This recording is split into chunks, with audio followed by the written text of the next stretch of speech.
Alright, Internet, I'm back at it again with more black gun shit. By now, you may or may not have noticed that I found the 4K setting on my phone. I was actually recording with my iPod Touch this whole time because I didn't want to use my phone. But now I am because somehow somebody tried to hack my iPod Touch. I don't know how.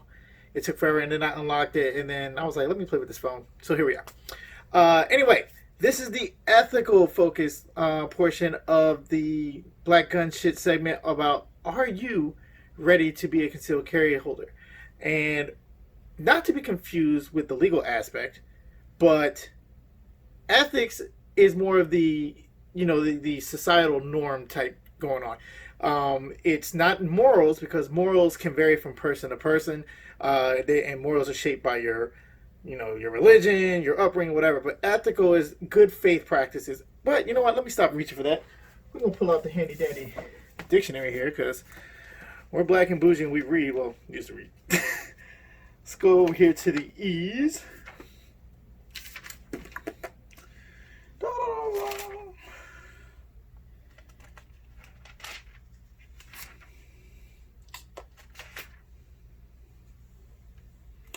And ethic, a set of principles of right conduct, a theory or system of moral values. So ethics can be derived from morals, but ethics are applied, at least I'm taking this as across the spectrum. You don't have to be part of this background to subscribe to the ethics. So you do possibly for morals. The study of a general nature of morals and specific moral choices, moral philosophy. The rules or standards governing the conduct of a person or the members of a profession. And I guess you could relate that to standards in society, but more so, you are now a concealed carry holder. So that's a specific demographic. We're going to put the book back now. So why did I go through all that? Too many times, cops, when there's a shooting, and this is where we get the whole I feared for my life, because they know that that's a box they can check, and automatically it's a get out of jail free card to shoot somebody. Okay, because if you feared for your life, that's on their checklist of you can use lethal force, regardless of if they actually feared for their life. So we've already talked about legal aspect in the last video. Let's say you're in a scenario where lethal force is absolutely warranted, or at least you deploying your weapon is warranted. The ethics comes in. Do you need to shoot this person? Should you shoot this person? Not because you can get away with it or because the law will be on your side. Does this person need a hole in them? Are you in that much danger? Okay? And that's kind of where I was getting back to with the other videos, that just because you pull the gun does not mean you necessarily have to shoot people. Most of the time when you pull it, you probably will have to shoot them, and that means you're right on track where you need to respond and defend your life. But there are times where that's not necessarily the case. I'll use myself as an example. There are 2.5, we'll say it, times where my gun was involved in the defense of my person. Okay, and I say the half time because my gun was involved, but I didn't actually pull it. I'm going to make a longer series of videos about the first one, but the first one is the one that actually got me into a little legal tiff. So, long story short, I got attacked in a bar while I was on active duty up in Minot, North Dakota. A known Caucasian criminal who was drunk off his ass punched me in the face, super random. And I did everything to defend myself without seriously hurting him, to the point where he followed me to my car. At which point, my weapon was there because you're not allowed to carry, remember the legal part, your concealed carry permit into a place where they're serving alcohol. So it's kept in the car. There were 2 other people with me. One of them was also a concealed carry owner. And when I realized the dude was following us to the car, I told him to get back to the car, start the car where my weapon was, in case stuff got out of hand. The police came before any of that had to happen, and I went through the same thing that many of you saw. Philando Castile did. Okay, now you're getting arrested. You never want a cop to find a gun. You want to direct them to it, and there's ways to do it. And long story short, I ended up getting arrested because despite the fact that I was the victim of the attack, and despite the fact that the gun was legally owned and that we had permits, they wanted to arrest us. And they charged me with terrorizing, which is a Class C felony, by the way. Because evidently, according to one of the cops, while handcuffed and unarmed on my knees, I issued a threat and said, damn right, I'll smoke your ass, or some shit like that. Again, that'll be in the video series. Point is, a lot of rigmarole later, charges got dropped. I ended up losing my Air Force career over this. but I still have my right to carry and own and possess weapons and stuff like that. And that goes back to my other legal thing. My gun didn't even come out. Okay, we told them where the gun was because we figured 3 black guys they had guns too. I had a gun literally pressed to the back of my head. We were going to jail. So we wanted them to find it because we directed them to it, not because we were trying to hide it or it dropped and then something else happened. The second time was immediately after that, where I want to say like 2 months had, not even that, a month or two had gone by, and I was playing softball, and I was on my way to a softball game.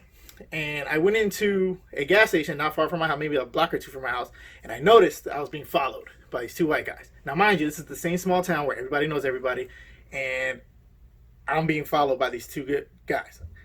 And it didn't really make sense because when I would look over, they would do the look away thing.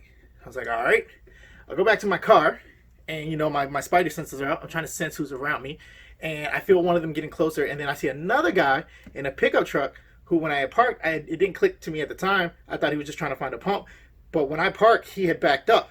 So I'm like, oh, here we are. And there's a dude driving, a dude in the pickup, and the 2 guys that were in the gas station. So I immediately go to my passenger side to free up my hands because I had drinks and everything that I was going to need. It was a softball tournament. It's the largest softball tournament in the country, by the way. But anyway, put it in there. And then I went over to my front seat where my weapon was. And as I'm slowly getting in the car, and the reason why I say slowly, I wanted to be deliberate because I didn't want to get caught in that halfway nexus where I'm going in and now I'm helpless and everything like that. I wanted to make sure I had time to either get in the car or get out. That's when the footsteps got closer. I drew my weapon and I did a half rack because I keep my weapon chambered, but I did that just to make the sound. And it stopped the dude in his tracks, at which point when he stopped, I turned around and did that. And both of them. And all this was over. They were trying to buy some weed, and I was the black guy in town, so I must know where it was. Never mind the fact that I had no facial hair. I had the military haircut and with like a little tiny mustache. I must know where the weed's at because I'm black. And if I subscribe to the methodology and thinking that a lot of you did with the video of the black woman and the white woman putting the gun on them, I'd have a body and possibly a murder charge. Definitely a murder charge. All right? So I pulled my weapon because I ascertained my situation. I was outnumbered and surrounded. So if I'm scared, I'm going to let the gun go. I'm going to let the rounds down. But I didn't. Okay? And then the last time was when I was in Atlanta. About 8 months. This was a rough year, by the way. 8 months, not even that, 6 months after the second incident, where some drunk guy, we had gone out to a lingerie party. It was me and a bunch of friends. And the ladies in our group, 2 of them were in a room 2 doors down from me. And I had dropped them off while I went to go find parking. So they're walking up there quite scantily clad, looking like, if you didn't know it was a lingerie party, they would look like some streetwalkers. And by the time I get upstairs, I told them to wait for me in the lobby, but they didn't. They went upstairs, and they told me, and they're quite drunk too, that somebody had been following them and was trying to get at them. I'm like, yeah, because you look like that. Go in the room. I go to my room, and my door is cracked open. I'm like, that's odd. And there is some guy rifling through my stuff in there. Now, my gun's in the room, but I had hid it, thankfully, because he got through my suitcase and found the gun case and was trying to get into it, but it wasn't in there. He didn't even notice me. I slipped in behind him, retrieved my weapon, put it in my pants, and said, yo, what are you doing? At which point he turned around, his eyes were glazed over, he started wilding. I told him to get out of my room. He said, get out of his room, it's his room now. Whoop-de-whoop. He rushed me. I hopped over the 2 full-size beds and dipped. Okay? Got out into the hallway. I banged on the girls' doors, and I told them to call the hotel security. Now I'm in a long hallway, and he comes out at me. At which point, I pull my weapon. There's maybe about 10 to 15 feet between the 2 of us, and he sees me.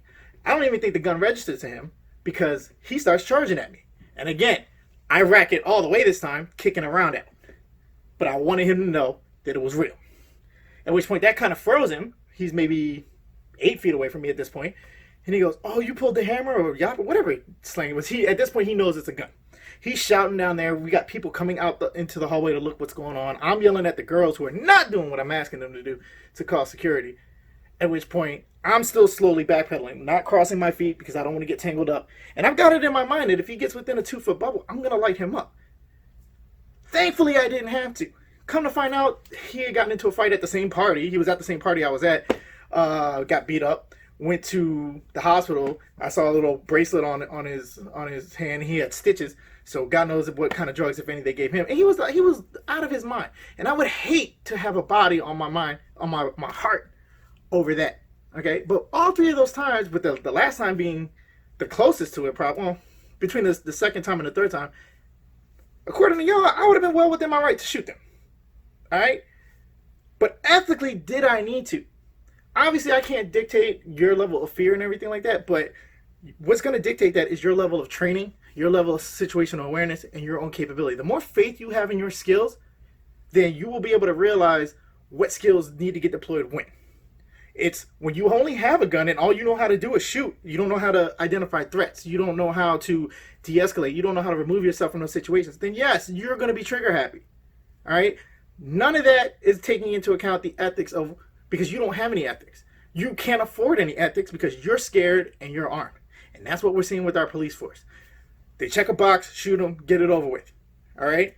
And we see how that's failing. And that, again, that's the police. You are the citizen. You're not going to have the resources available to you to defend yourself. You're not going to have that benefit of the doubt, especially if you have a 10-year bond.